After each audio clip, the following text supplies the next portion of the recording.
In today's video, I will walk you through how to change the language on Bitfinex. Bitfinex supports multiple languages, making it easier for users around the world to navigate the platform in their preferred language.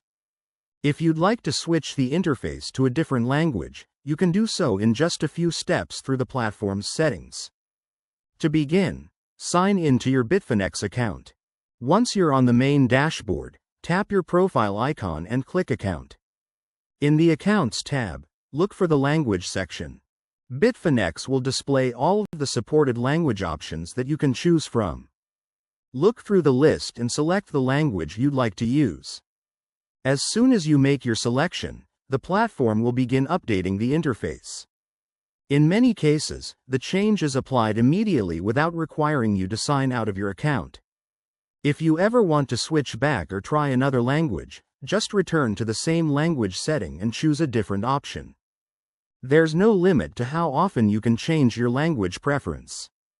Keep in mind that while most of the Bitfinex interface is translated into the selected language, certain announcements, legal documents, or support articles may still appear in English depending on their availability.